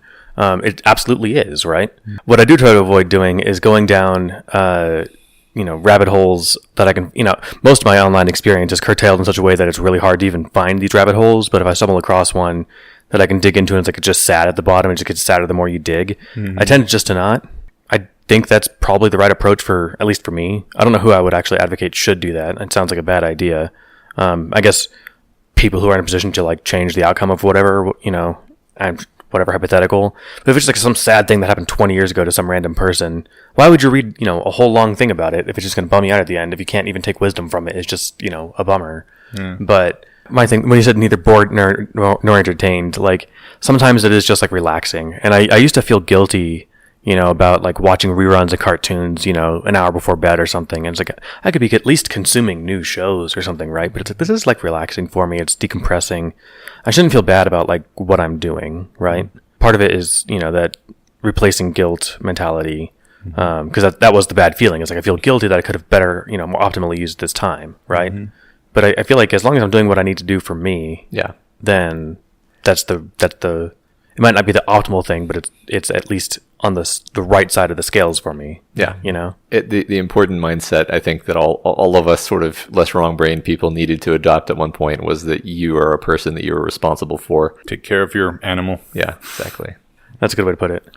Yeah, I mean, at the end of the day, the most important thing we could be doing, is finding, dedicating all of our time to finding, some way to help with some 0.0%, percent of a percent help towards the AI risk thing. But then we'd be forsaking everything else in our lives. And that doesn't seem like we're taking care of the animal at that point, right? Right. We'd have to be forsaking that for the chance to do something. And it's maybe we don't want to do that. Maybe not. Maybe some people who do, awesome.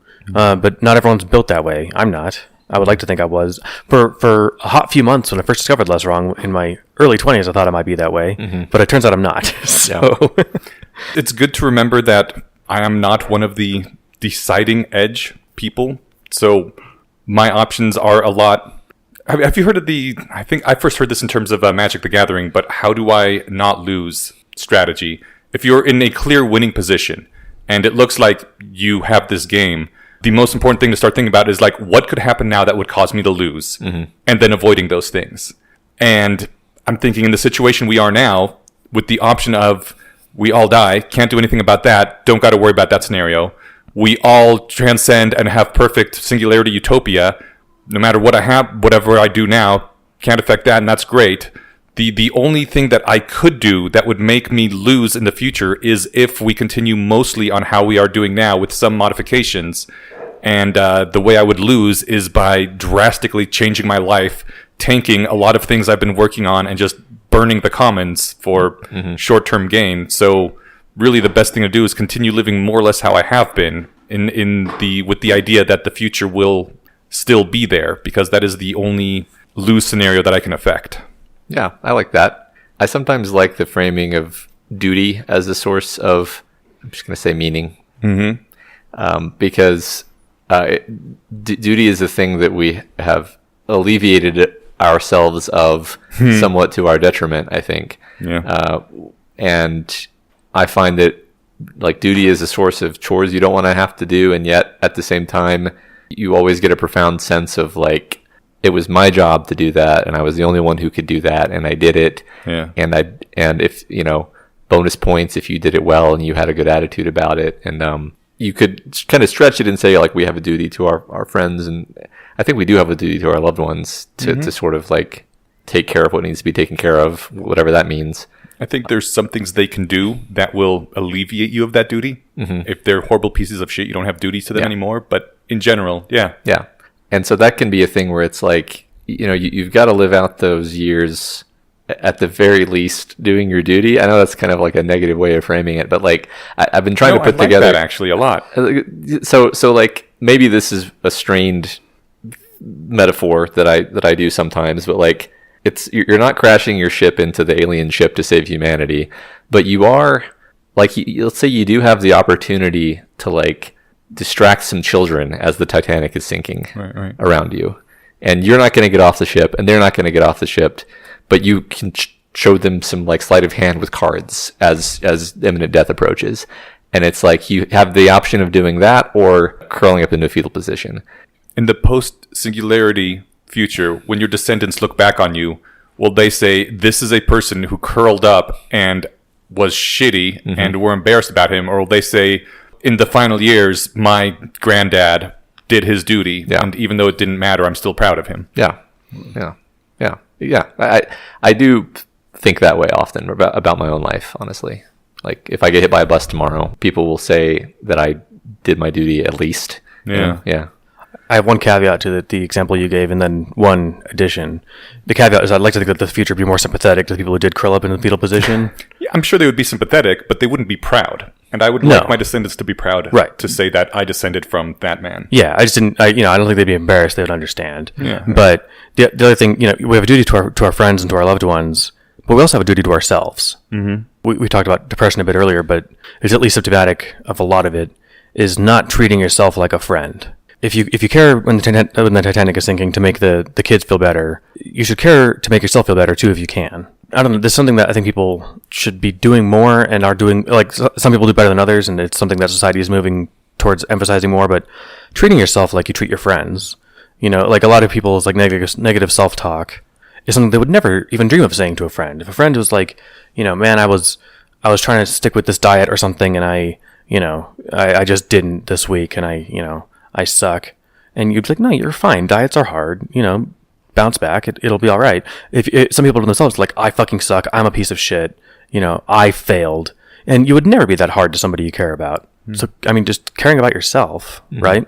In not the usual like selfish version of that sentence, right? Be as respectful to yourself as you are to your friends. A lot of this boils down, or can be boiled down to like just trite platitudes that, when they click, you understand why they're platitudes and why people say them all the time. But like, love yourself, and part of what that means is extending the same kindness to yourself that you would to others that you care about. I think you were saying in the pre-show Patreon content that if Rachel was putting you through the stuff that you were putting you through, you would not. Or what was it? If I was watching her struggle with something, like a medical issue, and just not treating it because she's lazy, I wouldn't stand for it, and yet I've been doing that to her, right? And then that's the kind of realization that like, what the hell? First of all, I shouldn't even like it. If I was following my advice already, I wouldn't need to have that second lens on it, right? But sometimes it helps, and so maybe that's one way to help kind of bootstrap this tool is just imagine watching this from the outside, from the perspective of somebody who cares about you, and imagine being able to read your thoughts, and you're reading them from the perspective of somebody who cares about you. You wouldn't let that person just stay sad and keep hating on themselves if you could read their mind, right? And since you can read your own mind, most of it, like you can get ahead of that in that way. That's part of that. Yeah. Live like there's no tomorrow is never like a thing that the obvious answer to that is like, no, because you still have bills due at the end of the month, right? Right. Like you still have to go to work. But, how do I manage my long-term resources? I am saving less. And most of my saving was never deliberate. In fact, it's done in a way that would actually piss off anybody who knew that most of my saving is just like leave my money in my checking account. So anyone who like cares about money management would be irate that I'm doing it so wrong. But I think retiring with anything approaching wealth is no longer a goal of mine. You know, if I'm getting by, I think getting by will be a higher standard of living than it is now. I hope. If things do stay roughly the same for 50 years, it won't be like, well, you get your $450 a month in government support and that's it. Better make it last. Because like, what's that? Can I pay, you know, half of my my manufactured home lot fee and even buy food with that? No. I'm hoping that the standard of living for just getting by will be improved through different programs in the future. That doesn't mean I plan to like retire with $0 and 0 cents, right? It just means that like the idea of retiring with 6 figures or, you know, double is less of my goal now. Even said, you know, like I'm trying to do more things now than later. It would still be hard to like piss through all the money you have.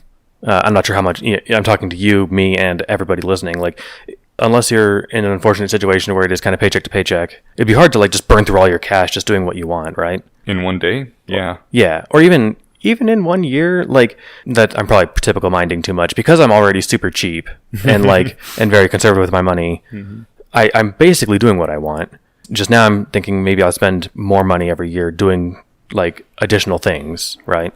Yeah, maybe none of that actually is translatable advice. Yeah, I mean, that's just more for me. There's definitely people who have like 8 maxed out credit cards who are listening to you right now. So I'm Thank you for pushing back. Yeah, I didn't like the point I was making was more for me, not for anybody else. You think there's rationalists with 8 maxed out credit cards?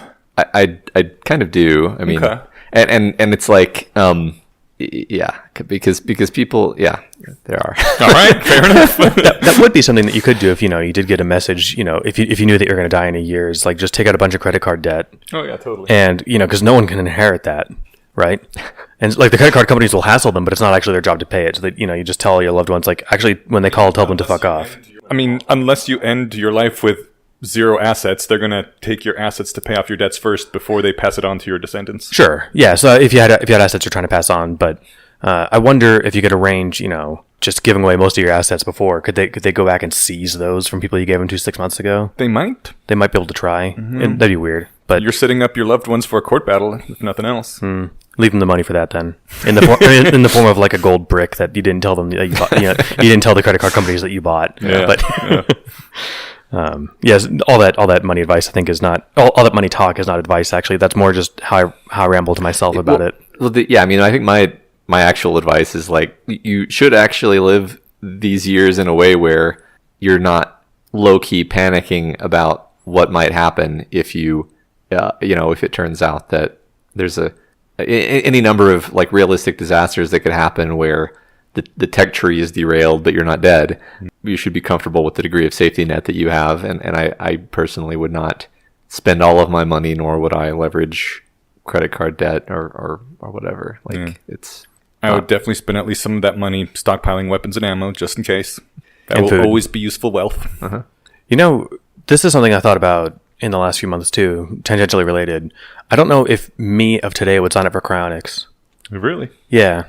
Because the version of possible futures where that actually becomes helpful seems to have been trimmed for me in the last 10 years. I mean, I understand what you're saying, but what if I wake up tomorrow and, I have pancreatic cancer, I'm going to die in a year, at least then I'll be frozen, so maybe if we get the singularity, I show up. Right. I guess, yeah, so this is it's an insurance for between now and then. That's right. That gap. And it always has been, but now that I feel like then is closer, it seems like it's less valuable insurance, but it's still valuable. Yeah. So, and given how inexpensive it basically is, it still seems worth it. So... Do you still sign up if you're curious? I have not unsigned up from cryonics. I'm not going to unsign up. It doesn't cost me anything to stay signed up. I guess my health insurance policy, but I'm not going to unsign up either. So it was just it is kind of funny, and this actually, you know, it's not actually related, but it is a lot of the same words as like, does the timeline matter, right? And it seems like, yeah, you know, it's still a good idea even if it's only 5 years versus, you know, 5 million, right? The timeline would make a difference if like. I thought this was going to happen in 500 years, I would not be nearly as concerned. Yeah. If this was like the Don't Look Up, you know, movie, and we could all see the meteorite coming, I would sign up for cryonics, right? But I don't see that shaking out well. But this isn't that, right? So it's interesting how I do think it's a bit relevant. Like different kind of futurism concepts have sort of changed in complexion as like the technology has come closer. So like just one thing you think about is like you could probably make a reasonably good GPT facsimile of any of us by feeding it all of our podcast transcript and everything we've ever written, and it would probably if you could somehow construct a Turing test, there's a reasonable chance that it could fool people who know us even pretty well, with the exception that it wouldn't know like secret conversations that we'd had, whatever. Yeah. The point is it would do a pretty good job, but like that's just going to get better and better until it's like 99 and then 100% accurate. But it's like, so now that we're like here, I'm like, I wouldn't be okay with being replaced with that because I know what that is, and that's not me. Yeah. That's a much different and simple algorithm compared to the richness of my experience. Whereas like 10 years ago, if you'd asked me that question, I might have been like, yeah, sure, if it's indistinguishable. Yeah. It's like, well, okay, but like it's not the same, okay? Like we now know that it's not the same. And like it's the same thing where it's like, yeah, you got a neural lace that's going to upload your consciousness. It's like, whoa, hold on, what is that like technically exactly what do you mean by that? Because as we get close, as we have Neuralink, it's anyway. Yeah. No, I hear you. I was thinking something similar. Could it be just because of how crude it still is? Like if it really was like talking to a twin or to someone that was cloned from you 5 minutes ago. I mean, are we concerned about what kind of qualia the machine is having? I say that word to trigger you on purpose. Literally, yes. Like, if the machine is feeling the things I'm feeling and thinking the things I'm thinking, then I think I'd be much more okay with it. Like, I would still want to continue living, but if I had to flip into that mode, it's because, like, right now, we know GPT doesn't actually have the same experiences that we do. Mm-hmm. Yeah, these are all questions. These are all the questions that bother me. Yes, okay. I don't know. I don't even know what it would look like for us to know whether or not an artificial agent is feeling things, because I'm convinced that it would be really good at faking it way before it would actually have the emotions or whatever that means. If I got to flip a switch, like, all right, Steven, you're facing Oblivion, or we can turn you into a pea zombie. I think I'd still pick the second one. I would not want to be a pea zombie. See, well, the thing is, I wouldn't be, right? I'd still be dead either way. But some version of me would be able to continue to give, to the extent that anyone else likes me being alive, they'd still be able to appreciate that. I'm thinking, like, if I have a terminal disease, I'm going to die next month. They can make a exact copy of me that doesn't have the terminal disease. I guess I would want that. Mm-hmm. Yeah, me too. Yeah, I mean, an exact copy, I think I would agree with that. But if we're saying... But even then, still feels a little weird. It's like, I still die though. I guess I'm speaking for myself. Like, I have been on the hell yeah, upload me. I'd be totally fine living forever as a digital consciousness. Mm-hmm. I've been on board with that for over a decade at this point. Mm-hmm. But then you actually begin to have the prospect of Neuralink and AI, and you're like, well, I was okay with it in the abstract, but now that you actually have these implementation details, I'm like, well, what does it really mean to store memory? Mm-hmm. Like, what does it really mean to simulate a mind? And suddenly I become a lot more wobbly. I just think that's interesting. And it is the kind of thing that I'm thinking about more and more as we're approaching this frontier where it becomes more real. Yeah. In my mind, I've had, I don't know, at least for 15 years, maybe longer. Everything in my mind now, it's funny, like, I used to say everything was 10 years ago, just because, ballparking, autobiographically. Now I just added 5 years to that, and I still have no idea if I'm plus or minus 5 years. Yeah. But for roughly, 15 years, I've had a password for myself that if I ever met, someone from me, someone claiming to be me from the future or a clone, they could deliver that password and I would know to believe them. So I still have that, and this would also work in the case of an upload. Like, all right, just to make sure that you're not just, saying things that I would say because you've listened to all my podcasts and you're pretending to be me. What's my password? So the thing knew the password, that'd be good enough for you. It would help a lot. Yeah. Good enough. I'd have to give a lot of thought to, but it would make me feel better. Have you guys played Soma yet? Yeah. Yeah. Well, I watched a playthrough. Okay. Yeah. I totally feel like that time when he transfers into a new body. And you're asked, leaves the dude in the chair. Yeah, the old body of you is still unconscious. What do you do? Obviously, you kill it. Because that would be what I would want. That's just the transporter opportunity. Yeah. If I were to wake up again, that is the part that I would find, really creepy and weird and immoral. Uh-huh. If I could make that clone of me with the terminal disease, and then I go to sleep, and then the clone wakes up, I would expect to I just wake up and I don't have the disease anymore, and that's great. Whereas opposed to if I wake up again, then there's a 50-50 chance I still have to die, which I would not want. There was I mentioned some months ago, there was a movie that I can't remember what it was called, where they found a mirror that let them go into alternate dimensions, and they're just robbing themselves because it's like the same house, and so they're robbing their other selves. And I didn't finish the movie, but I'm assuming it ends badly because they're defecting over and over. And there was a movie that I saw that I hated that came out in 2023 called Infinity Pool, starring Alexander Skarsgård. Is that this movie? No, There's a different one. Okay. It's a different one with a similar problem, and it's stupid. But I think it won a bunch of artsy awards, and it's whatever. I think the son of the Cronenberg guy, made all these movies. Anyway, Brandon Cronenberg directed it and wrote it. But for convoluted reasons, he's like in some foreign country, and he drunk drive hits somebody, and the punishment is capital punishment. Oh shit. However, because the movie's needs to happen, it just needs to be you that we kill. And luckily, we can clone you. The rule is like the family of the person that you killed gets to kill you. And so he's like, well, yeah, I guess I'd rather be killed as a clone than be killed. So go ahead and clone me. And then his clone is begging to him and to his wife, like, save me, help, whatever, while he's chained to this pole waiting to get killed. All right. As I would. But, well, you wouldn't have signed the paper then in that case. Oh, he had to sign up for it. He had to agree, right? You didn't think it through, I guess. No. And so that part bugged me. But then also, it gets into this whole thing where they're cloning themselves for sport and then, like, killing them for fun. And, like, I don't understand what the hell could possibly be happening in anyone's mind that would make them want to do that or think that's a fun idea. It's a Doris Day person. It's a what? Doris? Yeah, Doris Finch. Doris Finch, Yeah. sorry. Where's Day? Oh, she was an old actress. Okay, Doris Finch. Well, the thing is, I don't understand how someone could live as a Doris Finch and like what that would be like day to day, right? I get she makes a great fictional character, and I get like parts of that relating to like actual, human psychology. But what moron is like, well, the clone versions of me that beg and protest, like they don't matter. I'm gonna have fun torturing them to death. Like that's not a thing that anyone could possibly do. How did this relate to what we were just? Oh, I guess just the idea of like uploads and cloning and stuff, right? Like this was related more than that. Hopefully, it'll make sense to whoever. This is a lot more fun than thinking about dying. Yeah. I like this. Well, I think this is totally topical, right? Because it's like the idea is if you're taking seriously the sentence living in the early singularity, it's like, well, that's one of the weird things about this moment is this futurism bullshit that has always been basically a fantasy has become weirdly immediate, and now I find myself actually struggling with things that I thought I'd made up my mind on. In 2010, I knew all this stuff I know now, but it was in the future. I'm like, awesome, let's hit the gas and get to the singularity because, maybe it'll kill us all, but probably we're all going to get uploaded and get awesome utopia.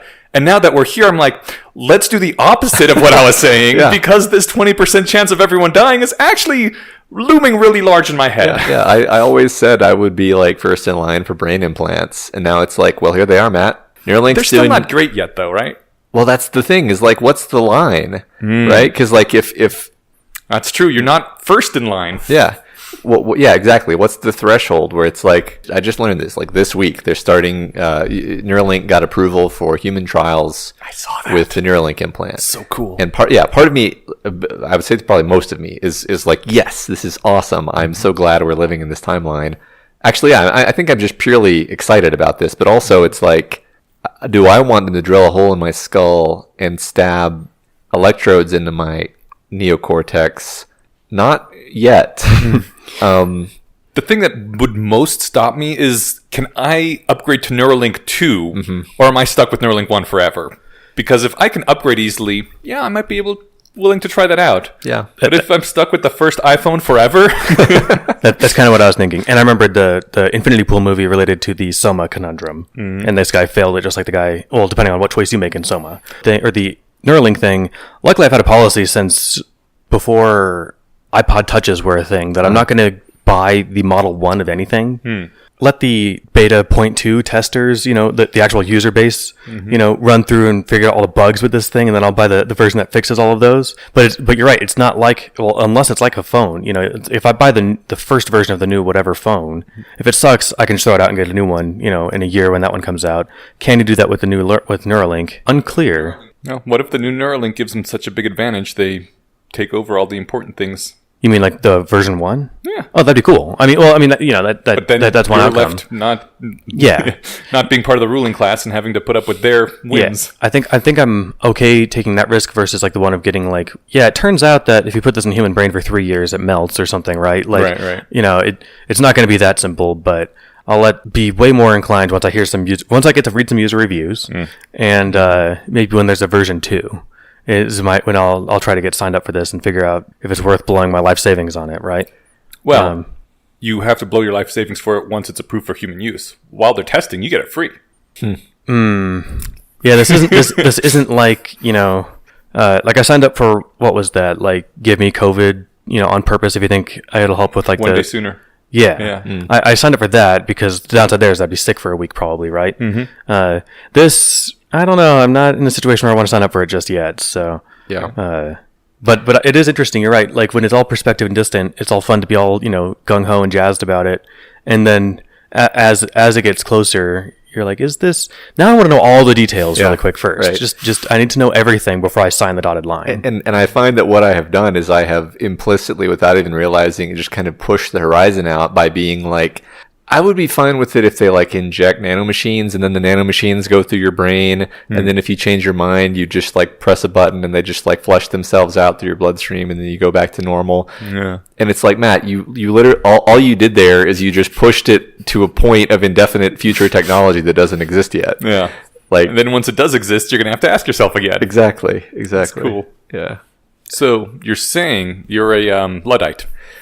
I guess I'm less risk embracing than I thought I was. Yeah, I guess. I mean, I've always had a little streak of like the Butlerian Jihad in me since reading Dune as a young teen and being like, maybe we should all just live in the desert and that's like, which is I don't really endorse because it's like, oh yeah, and then you die of disease and it's like no, I don't like that actually. I like tinkering and living in a technological civilization and having medicine, but air conditioning's cool. Air conditioning's cool. Yeah. Pun intended. The thing you were saying about when you get sufficient high fidelity simulation of you, right? Mm-hmm. If you were to lose a loved one, do you think you would accept a clone of that kind, even if you're not quite sure if it has the emotions inside it? I think this was an episode of the season 1 of Black Mirror. Oh, really? Yeah. Okay. It was like a service that you could pay for when a loved one died, and they would send you like a clone. Yeah. That they remade from all the publicly available, all the available stuff that you could give them, which obviously didn't include their private thoughts. And that was the friction of the episode where there was some discrepancy between who this person was on paper and what was handed over, versus who they actually were. And the longer they spent together, the more she realized this wasn't really him. Yeah. Right. And I think that's like, I don't know, I don't know. Like if somebody, really solves the philosophical problem of qualia in a way that's convincing, and then you're like, and then they show like, yeah, if you do this algorithm that has the qualia, then I guess I would be more easily persuaded. But if I happen to know that like, oh, it's a transformer architecture that was trained on all of their outputs, then I'd just be like, no, I know that nothing like them is in that GPU cluster. It's just. I have a simpler question. Okay. I think I would accept it for a dead pet. Okay. If it was good enough, because I think pets are significantly simpler. Mm-hmm. That they might be able to like regrow a pet and make its brain, what they got from a GPT transformer. Mm-hmm. That it would be like, oh yeah, this is my pet. I recognize him for all those years. Mm-hmm. If I'm willing to accept that, isn't it just a matter of time until it gets good enough that they can do that with a human too? I like how just in 2 different ways you've asked, have you seen The Sixth Day? Starring Arnold Schwarzenegger. the oh my god, it's been so... I forgot about that movie. The company was Repet. That's how... Was it? Yeah. Oh, cool. And it was like, he'll remember where his bones are buried and everything. Nice. Related to that, I was thinking too, because this is something that's been on the... because this is something that could actually happen tomorrow. If I died, someone could transcribe everything I've said and written and train a chatbot on it, and people could have a conversation with what they knew was an emulated version of me. Mm. Would I like to do that with somebody, could this be used like as a therapy, coping strategy for like dealing with grief? Oh, maybe. Or would it make it worse? It would be interesting for legal questions. Yeah. If someone was asking, what would this person want? You could literally ask an emulation and it would probably be like 99.8% correct, right? Yeah. And you could say, this is very strong evidence that this is what Stephen would have wanted if he was here. Yeah. As opposed to just arguing over it. What did the founders mean when they wrote the Second Amendment? Right.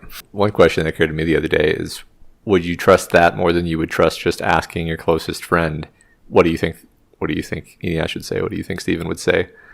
If it was a legal question, they might have motivation to slightly think more one way or the other, Yeah. Or, Eneasz definitely would have wanted to leave me all of his money. Yeah.